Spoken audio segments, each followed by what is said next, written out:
ಮುಖ್ಯಸ್ಥರು ಸರ್ಕಾರಿ ಪ್ರಥಮ ದರ್ಜೆ ಕಾಲೇಜು ಹರಿಹರ ಇವರಿಗೆ ಹೃತ್ಪೂರ್ವಕವಾಗಿ ಸ್ವಾಗತವನ್ನು ಕೋರುತ್ತೇನೆ.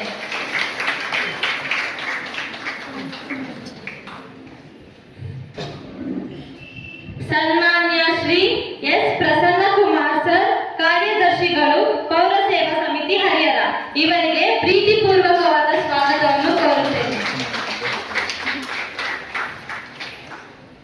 ಸನ್ಮಾನ್ಯ ಶ್ರೀ ಜಿಎಂ ತಿಪ್ಪೇಸ್ವಾಮಿ ಸರ್, ಅಧ್ಯಕ್ಷರು ಪೌರ ಸೇವಾ ಸಮಿತಿ ಹರಿಹರ ಇವರಿಗೆ ಗೌರವಪೂರ್ವಕವಾಗಿ ಸ್ವಾಗತವನ್ನು ಕೋರುತ್ತೇನೆ.